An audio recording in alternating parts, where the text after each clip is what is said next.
All right, second grade, we are going to finish up Ralph S. Mouse. See what happens to Brad and Ryan and Ralph. All right, so when we last left them, there was a retraction printed in the newspaper telling the people of Cucaracha that there were no mice at Sneed Elementary, and that the paper had mistakenly printed some information. All right, so then they say, come on, Brad, let's go see if the cook will give us something to eat. Ralph watched the boys leave before he carefully polished every millimeter of his beautiful new car. Then he pushed his nest together for a nap while waiting for night to come. His day had been exciting, exhausting, and satisfying. Because of him, two boys had become friends. Ralph felt that he had done a good deed in a troubled world. Ralph woke up much later when the clock began to grind and groan and slowly, as if in pain, strike 11, the safe hour for mice to appear. Ralph was enjoying a good stretch when he saw 5 of his relatives peering at him.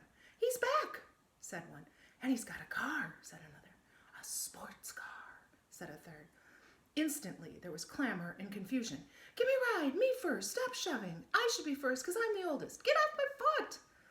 Instead of getting excited and angry, Ralph stood calmly beside his car and looked at his relatives without speaking. Gradually, the mice grew quiet. "That's better," said Ralph. "I can't hear anyone if you all speak at once." The mice were silent, listening, the way room 5 had grown quiet and listened to Miss K. "Look, fellows," said Ralph. "If you get in line, you can take turns. That way, each of you can have a ride." "Good idea," murmured the mice, who had never thought of such a thing.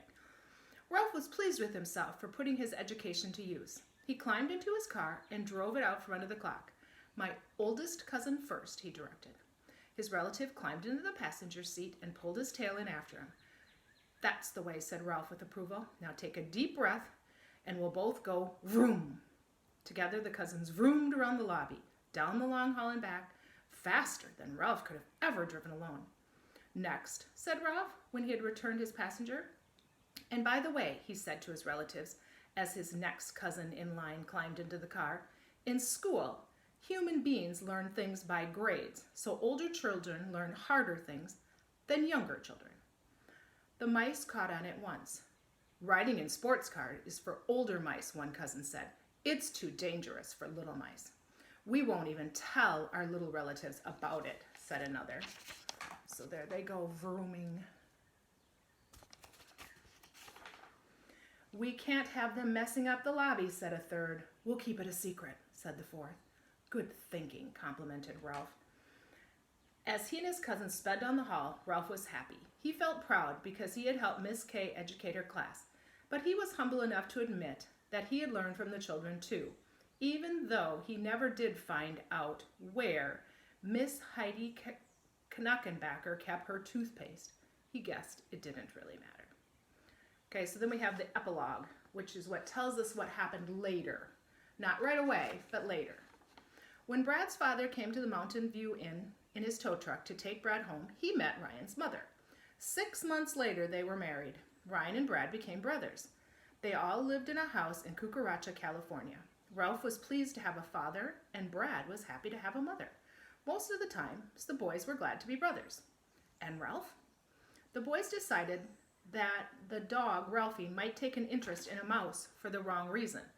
Ralph remained behind at the inn, where he rides around every night in his sports car, generously,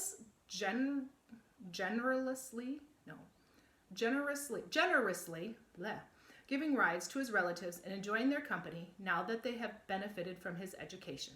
He is strict about one thing, however, Ralph is the only mouse who sits in the driver's seat of the Laser XL7. The end. Hey, thanks, second grade.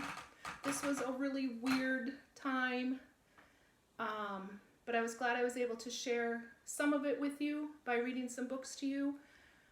Hopefully I will see you at school June 1st or 2nd, at least to say goodbye from a distance. I've missed you, and I hope that we can all be together again next fall.